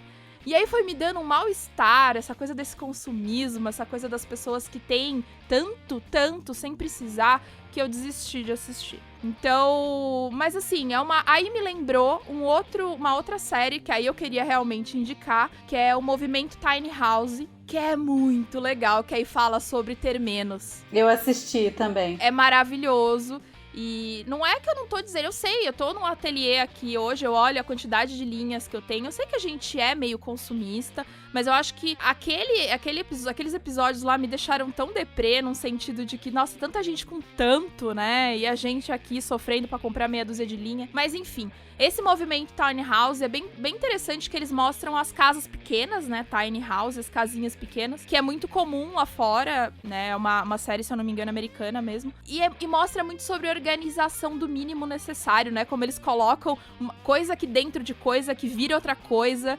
que é muito legal. Tem um episódio, inclusive, que uma das moradoras da casa, ela costura, e aí eles fizeram um esquema pra ela conseguir costurar naquela tiny house. Então é bem interessante, esse realmente eu indico. O outro eu não sei se eu vou conseguir assistir, porque eu desisti de verdade, começou a me dar um pouco de, ai meu Deus do céu, esse monte de carro dessa criança que não sabe nem andar direito. Já tem carro, eu mal e mal tenho um aqui na garagem. Não, e depois a gente quer que essas pessoas tenham uma noção do que é a vida real, né? Exato. Não tem como. Se a pessoa tem uma garagem com... Claro, ela faz o que ela quiser com o dinheiro dela, não é um julgamento sobre... Sim. Né, mas a gente fica esperando. E o movimento Tiny House é muito legal, assim. Que é um questionamento que eu tenho hoje como produtora de conteúdo, porque eu tenho um monte de ferramenta aqui. Tem coisa que eu ganho, tem muita coisa que eu ganho, que eu não uso. Sim. E as pessoas, às vezes, podem olhar e ter uma sensação de que elas precisam ter tudo isso para fazer alguma coisa, ou para, né, manter dentro do tema do episódio de hoje, para fazer alguma coisa criativa. E não, você não precisa, sabe? Sim. É bom, algumas coisas ajudam, facilitam, Claro. permitem que você execute alguma técnica que não é possível de outra maneira? Sim, mas isso não é essencial para você ser criativo. Sim, exatamente. Então, assim, vale assistir esse movimento Tiny House, fora que dá vontade de largar tudo e construir uma Tiny House pra você. No meio de uma florestinha. Eu fiquei com muita vontade, eu achei o máximo. Mas também é um jeito legal de estimular a nossa criatividade, ver como é possível com menos, muitas vezes, fazer tanta coisa. E ter ideias. Às vezes, dali você pode surgir outra coisa. Eu acho que vale a dica, assistam. O outro, se alguém quiser assistir, fiquem à vontade, mas eu realmente não consegui terminar. Não deu. Kim Kardashian não desceu. Não rolou.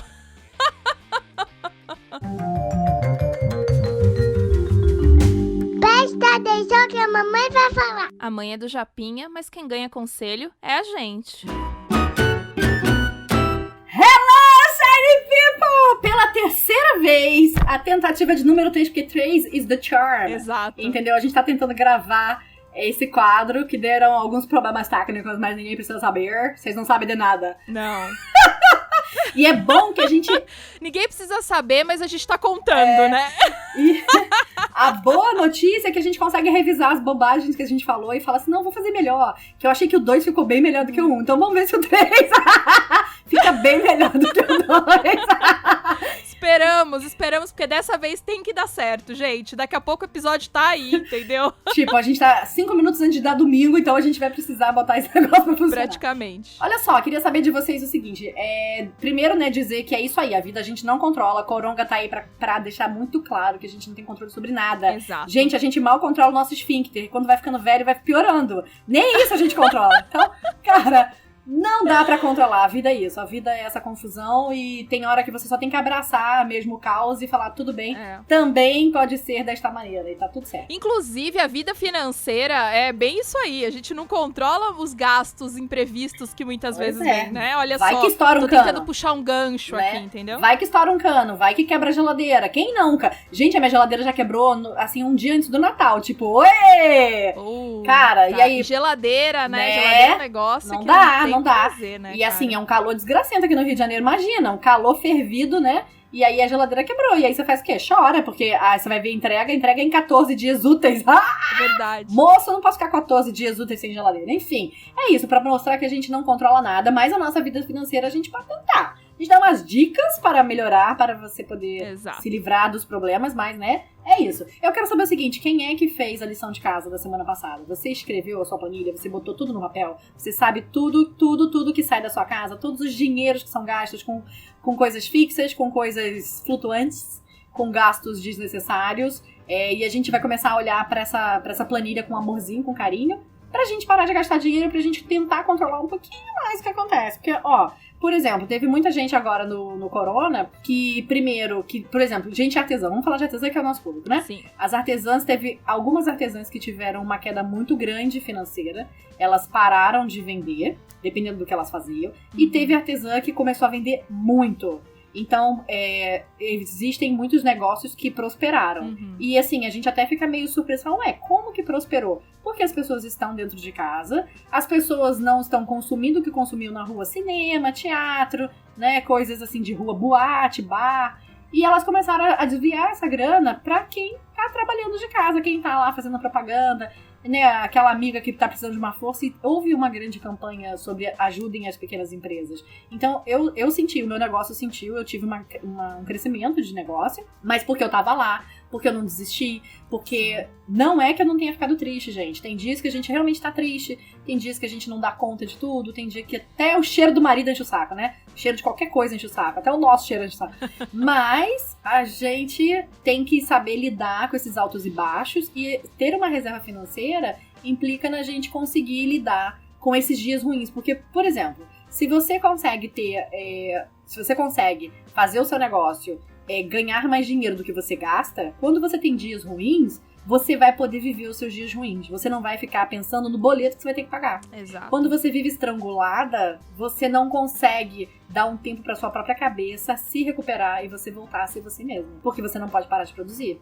Então você acaba não tendo sábado, domingo, feriado, não tem noite. Quem nunca? Eu sou uma pessoa que produzo muito à noite, né? Não, eu não sou dessas pessoas que produzem à noite, porque eu falo que eu sou movida a fotossíntese. O sol vai se pondo, eu me ponho junto, assim. Mas, então, às vezes precisa dar uma adentrada, assim. Eu nunca virei noite, mas não porque eu não precisei, mas é porque eu não consigo. Ah, não, mas eu também não viro noite, mas eu tô falando assim, eu sou uma pessoa que, por exemplo, eu arrumei um esquema aqui em casa que eu tenho trabalhado agora só à tarde. Eu trabalho tarde e noite, eu não trabalho mais de manhã. Ah, boa. Porque de manhã eu vi que o meu filho precisa de mim, porque essa bosta desse EAD, então eu tenho que fazer o almoço, né? São coisas que eu de manhã foco na casa e à tarde eu venho pro ateliê. Então eu acabo ficando de noite porque, cara, você entrar no ateliê 2 horas da tarde, justo, não vai. Sim. Você não pode parar às 6, né? Porque aí não vai dar lucratividade nenhuma, mas é isso. Então, às vezes, quando você tá muito com dinheiro muito curto, você não consegue ter esses respiros. Então começa a pensar em produção dessa maneira também. Começa a pensar o quanto você tem que trabalhar para cumprir a sua meta financeira. Isso é muito importante. A questão de precificar é importante? É muito. Aliás, assim, é a coisa mais importante, né? Sim. Precificar. E as pessoas perguntaram, como é que precifica? Não sei o quê. A gente pode falar um pouquinho. Mas eu quero que vocês entendam o seguinte. Quando você parar de gastar e começar a simplesmente focar naquilo que você já tem, aquele material que você já tem, porque eu sei que você tem. Quando você começar a controlar as suas contas, aí você consegue deslanchar um monte de outras coisas no seu negócio, tá? Então, pra semana que vem, eu quero que você sente e faça a planilha de confronto. Eu quero que você olhe a sua planilha com amor, tudo isso que você escreveu que você precisava de gasto necessário. Eu quero que você olhe com carinho e veja o que não é tão necessário assim, que você pensava que era necessário. Então, por exemplo, você tem um plano de internet. Eu tinha um plano de celular super alto quando eu trabalhava na rua. Quando eu passei a trabalhar de home office, Sim. Não preciso mais, porque eu uso Wi-Fi. Exato, isso é uma coisa que a gente viu aqui em casa também. Eu já usava pouco, porque eu já ficava muito em casa. E agora a gente tá usando 0, né? Exatamente. 4G, praticamente. Exatamente. Assim, só quando o Wi-Fi falha e aí você precisa, mas é muito pouco. É muito pouco. Então dá pra reduzir, por exemplo, o plano que você tem de celular. Perfeito. Né? E aí você deixa de pagar, de repente, R$100, 120, vai pagar 60, 40, 50, não sei a tua operadora. Ou até melhorar o seu Wi-Fi da sua casa, se for o caso, né? Às vezes transferir os gastos. E aí você tá mais no Wi-Fi, mas assim, você pode transferir, ou até, de repente, do que for, você vai conseguir uma melhor negociação e ainda vai conseguir reduzir alguma coisa. Exato. Não ignore R$10 a menos. Gente, R$10 a menos são R$10 a menos. No final de um ano, são R$120 a menos. A mais, né, no caso. É isso, a menos de gasto, né? A menos de gasto. A gente sempre tem que pensar no longo prazo, entendeu? Não dá pra ficar pensando no curto prazo. As pessoas são muito imediatistas e isso é um dos problemas de grana. Todo mundo tá muito acostumado a vender o futuro pra viver o presente que ainda não conquistou. Então pare de vender seu futuro. Para de achar que se você se exibir comprando aquela viagem que todos os seus amigos vão, mas que você não tem dinheiro, mas você quer, porque todo mundo tem,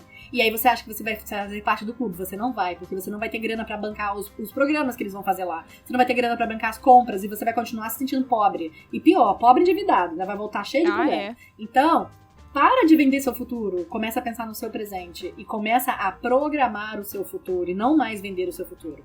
Então, um dos exercícios bons de fazer é assim, olhe ao seu redor. Olhe como tá a vida financeira do seu pai, da sua mãe, dos seus irmãos, dos seus tios. Eles têm dinheiro? Eles estão amparados? Eles estão o quê? Uns velhos danados, assim, que estão na casa do outro de favor? Ou eles estão bem? Eles têm a casinha deles, têm lá a renda deles direitinha porque eles se programaram, tem uma previdência privada, ou tem um investimento, ou tem a aposentadoria mesmo do governo. Como que eles estão? Começa a olhar diferente. Se você não quer ficar igual, a gente tem que usar as pessoas de exemplos bons e ruins. Então a gente tem que mudar. Se a gente não mudar o que tá acontecendo agora, a gente lá na frente, a gente só colhe aquilo que planta, gente. Ninguém planta batata e colhe cenoura. A gente, quando planta batata, a gente colhe batata, ou não colhe coisa nenhuma, mas a gente não tem como colher cenoura. Você pode fazer uma troca com o vizinho. Você te dou metade da minha batata, tu me dá metade da sua cenoura. A cenoura pela metade não, né, gente? Sim. A cenoura a gente quer inteira. Mas assim... Mas eu sei, né? Até porque quando a gente não... Como a gente não tem uma educação financeira, a gente não aprende, a gente aprende com o que a gente tem de exemplo, né? Então, o que a gente teve na nossa casa é muito provavelmente o que a gente vai repetir. Então, por isso que é o que você tava falando de olhar, né, para os pais e tal, por isso que é importante a gente estudar agora, a gente olhar agora e tentar mudar quebrar esse ciclo vicioso aí que talvez tenha vindo, né? E não desiste, não importa se você tá com 50, 60 anos, não importa. Você sempre pode mudar o seu futuro. Porque assim, hoje você é uma força de trabalho. Porque nós artesãs, a gente depende. Nós dependemos da nossa força de trabalho. Então, por exemplo, hoje em dia eu penso, eu tenho 45. Eu tenho vida útil, que eu acho que se eu não tiver uma doença, não tiver nada, né? Um raio não cair em cima de mim. Eu tenho uma vida útil de mais 20 anos.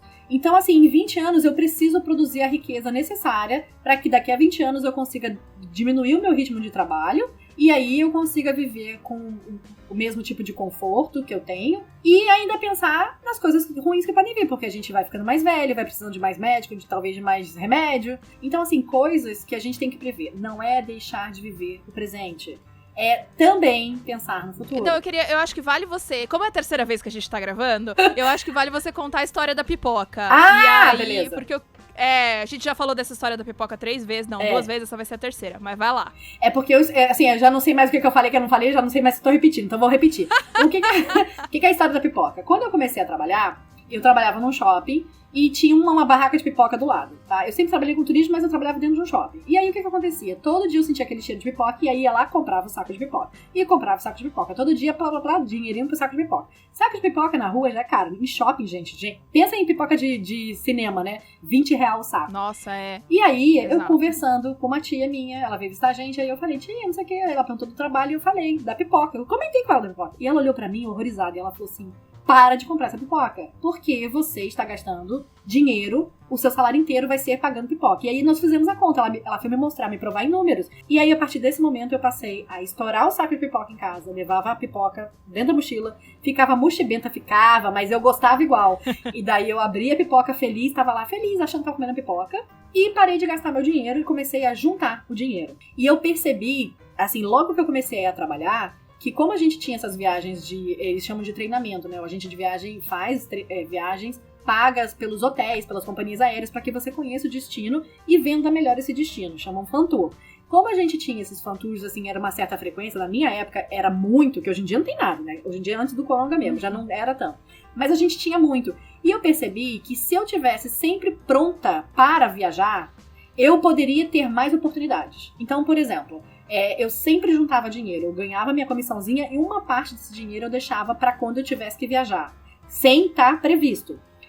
Eu nunca deixei meu passaporte vencer, porque eu pensava, se eu tiver meu passaporte vencido, vai sair uma oportunidade, eu não vou ter tempo de fazer meu passaporte, porque eu sabia que se aparecesse uma oportunidade. E um dia eu estava em casa, trabalhando, e aí tocou o meu telefone, uma companhia, não estava em casa não. Aí a menina me ligou, estava trabalhando em agência, e ela falou assim, olha só, surgiu uma oportunidade aqui de viagem e eu sei que você tem todos os predicados para poder ir nessa viagem. Eu sei que você tem visto americano, eu sei que você tem dinheiro, eu sei que você consegue tirar férias e eu acho e eu espero que você tenha a vacina de febre amarela. E eu tinha, né?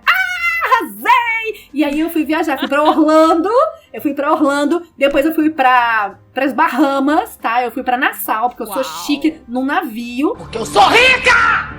Então, você tem que pensar a sua vida no que você gostar mais. Então, você pensa sempre o seu dinheiro, ele sempre precisa te servir. Você não pode deixar de fazer as coisas que te dão alegria, porque você vai virar escrava do seu dinheiro do futuro. Eu acho que, inclusive, essa coisa da pipoca é uma ótima história, analogia, só que assim... Né? É isso, você não precisa... E você não precisa também, assim, deixar de... Nunca mais vou comer a pipoca do shopping. Né, lá do shopping. O ponto você não vai comer ela todo dia. Porque quando você colocou no papel e viu que aquilo não era viável, você fala, porra, não. Só que é isso que você falou, não vou deixar também de ser alegre, né? De fazer, de viver a vida. Então, tudo bem, de repente você come, sei lá, uma vez a cada 15 dias, uma vez por mês. Sim. E tudo bem, né? Então, são escolhas que a gente tá fazendo pra que a gente possa também viver melhor amanhã. Tudo bem, pode ser que eu morra hoje? Pode, mas pode ser que não também, né? Então... a probabilidade... Dos dois lados a gente tem que olhar. A probabilidade de você morrer hoje não é tão grande assim, porque se a gente pensar, você todo dia vive e você não morreu. Isso, então, assim, não dá pra falar que é 50%. Eu acho que você não pode ser nem 8 nem 80. Você não pode viver na esbórnia a ponto de não prestar atenção no futuro, não prever coisas. Mas você não pode viver só em função do seu presente. Então, por exemplo, tudo que não for efetivamente necessário, você não pode gastar dinheiro. Se você está num momento que você está juntando para fazer alguma coisa, que você está tentando lançar o seu ateliê, por exemplo. Quando eu migrei de trabalho, eu fiquei 2 anos trabalhando como agente de viagem e encadernadora, porque eu queria ganhar o dinheiro para poder tanto montar o meu ateliê quanto ter a formação, para que quando eu fizesse a transição, ela fosse leve. Eu já contei essa história aqui no podcast. Então, ao invés de você ficar só gastando e só pensando que, eu mereço, porque o pessoal tem isso, né? Sim. Fudida com as tetas caídas, não tem dinheiro pra nada, tá devendo cartão de crédito, tá rolando, tá pagando só o mínimo. Gente, cartão de crédito é a pior dívida que você pode ter na sua vida. E a pessoa vê a bolsinha e fala, eu preciso dessa bolsinha. Você não precisa de um tapa na cara. Então, vamos lá. Então, são duas tarefas pra semana que vem. Olhar seriamente o que você tá gastando pra ver se realmente são coisas que você precisa gastar, ou se você tá gastando descaralhadamente, sem compromisso com o futuro. E você vai levantar tudo que você tem dentro do seu estoque aí, da sua casa, de onde você guarda as coisas do ateliê. Você vai levantar tudo que você não usa. Tudo, porque a gente tem muito material que a gente não usa. Então, se você migrou de arte, porque eu já fiz scrapbooking, aí você vende os papéis. Aí você já fez vela, vende lá a cera, entendeu? Então, você sempre tem material. Então, você vai ou usar, ou doar, ou você vai vender, ou você vai jogar fora. Mas você vai fazer essa energia sair de dentro da sua casa, porque esse negócio tá parado.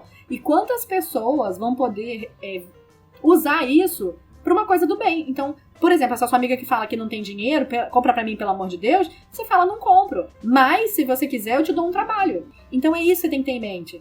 Você tem a sua força de trabalho. E a sua força de trabalho é você. Se você quiser trabalhar, você vai conseguir. Gente, eu não conheço uma pessoa que tenha realmente trabalhado seriamente e que não tenha alcançado o objetivo.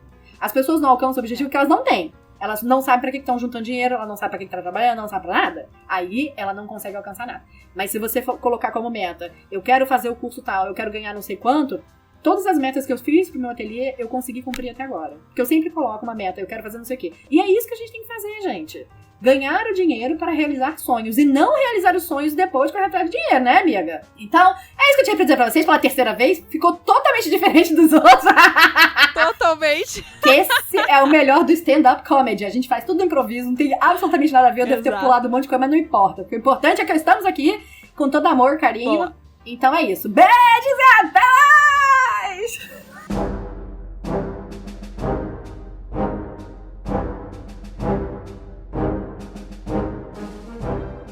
E os recados da semana! Oba! Estamos aqui às 7 horas da noite, eu não aguento mais, mas estou aqui feliz e saltitante, serelepe.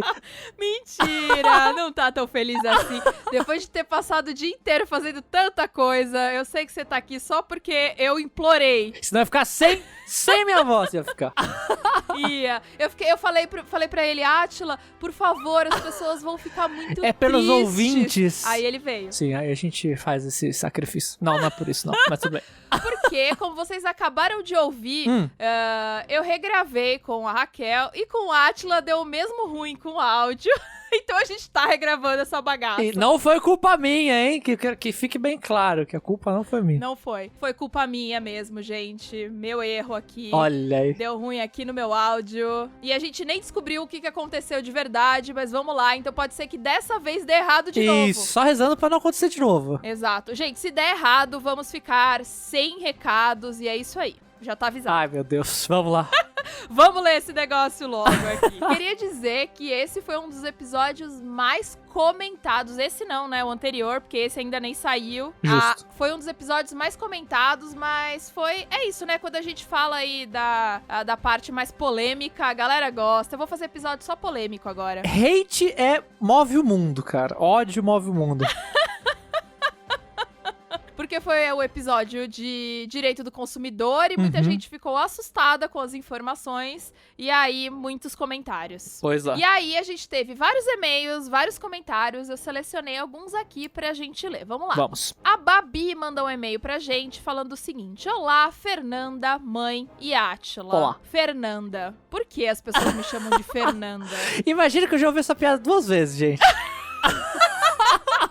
É verdade, eu falei a mesma coisa da outra vez. Mas é verdade, isso me incomoda, cara. De verdade.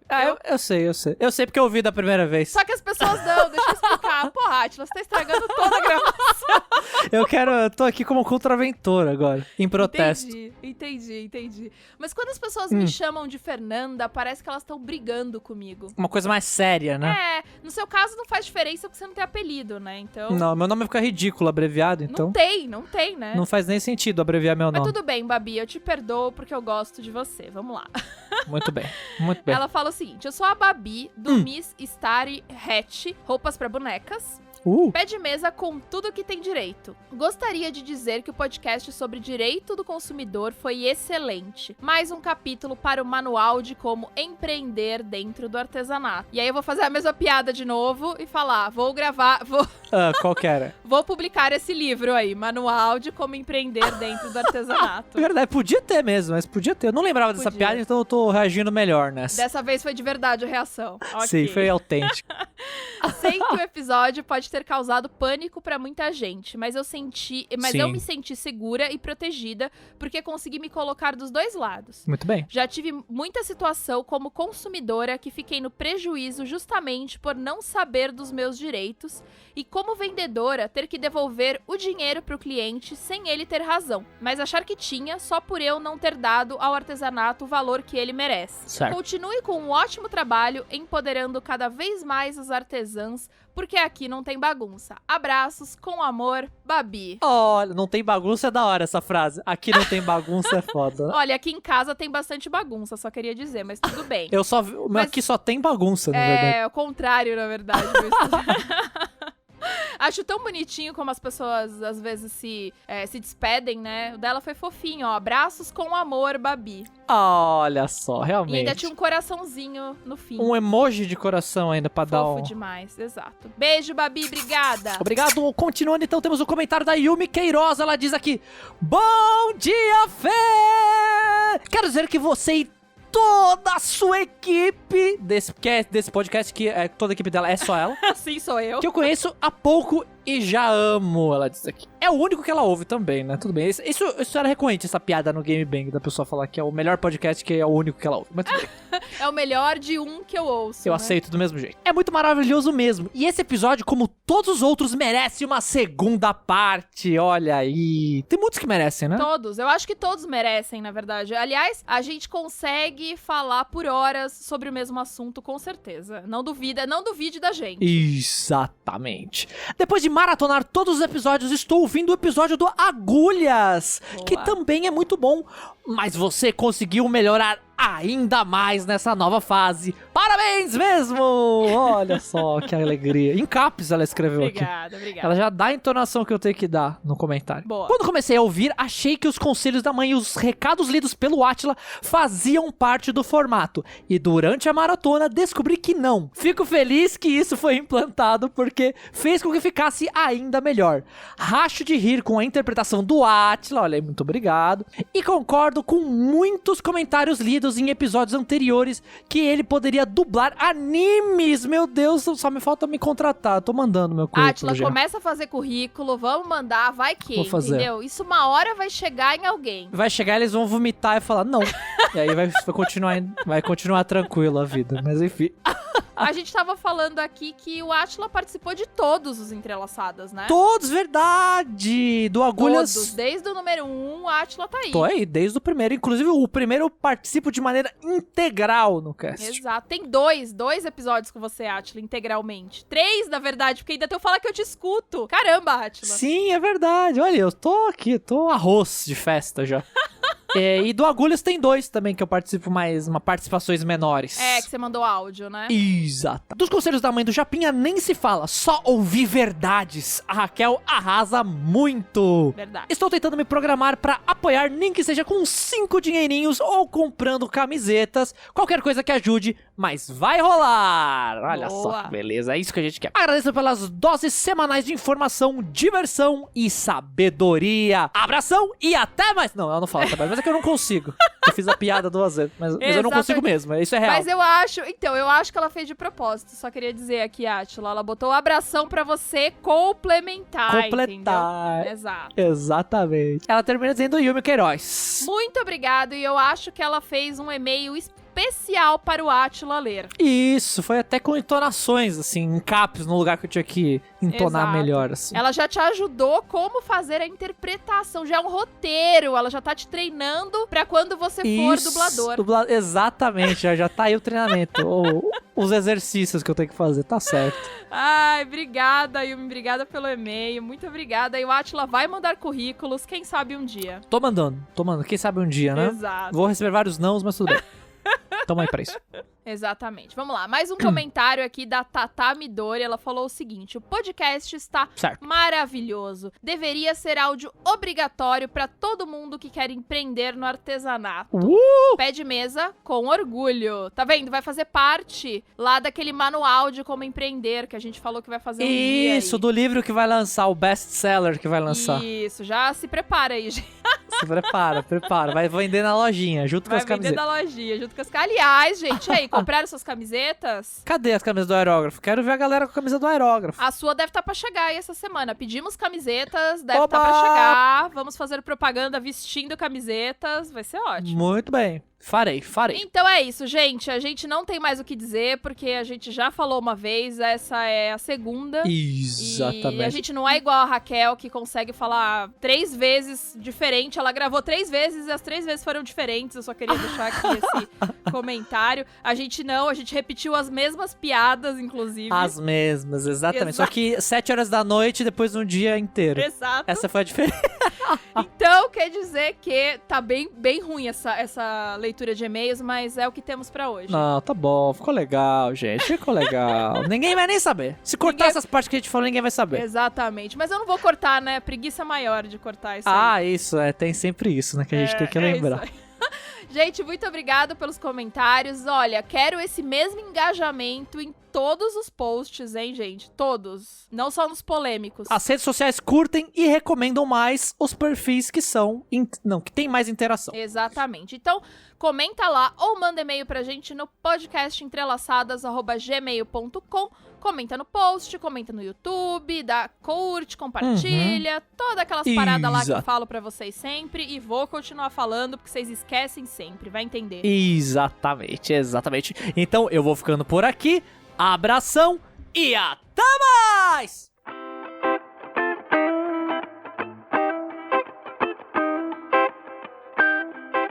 Bom, Dani, muito obrigada. Terminamos aqui o nosso episódio. Espero que vocês tenham se inspirado. Espero que vocês entendam que criatividade não é um dom e que não desce uma luz na gente toda vez que a gente faz um produto. É isso aí, gente. E assim, façam, sabe? Só façam. Porque se você não fizer, vai ficar igual eu, que não consigo correr 10 metros, porque nunca saí pra correr.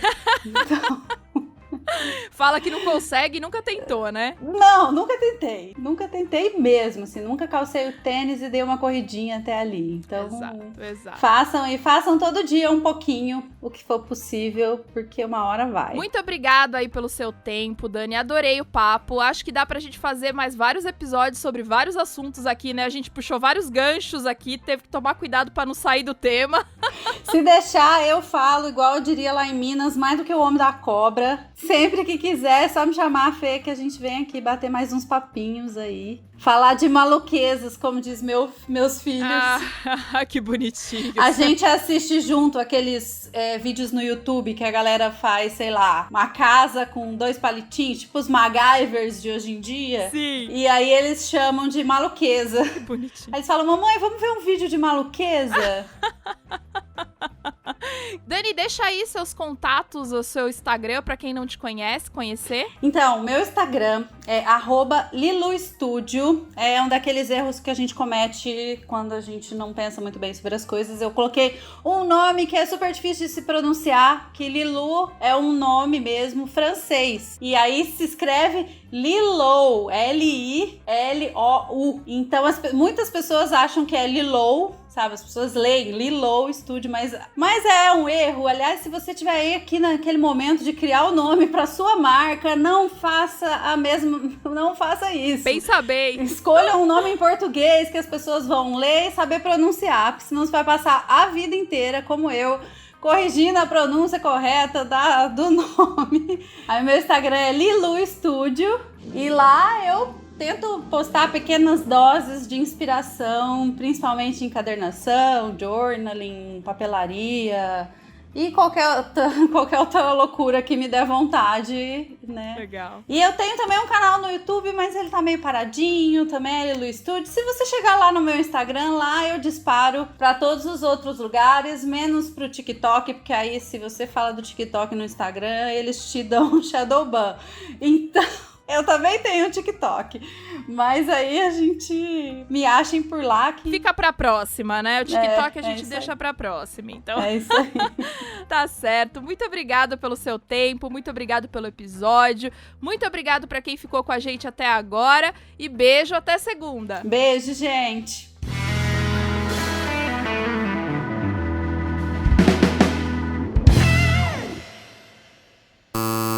Exatamente. E mesmo se for os 30 minutos, esqueci o que eu ia falar. Viu, ó? Não é tão lógico, sabe? As coisas vão e voltam e dão voltas, assim.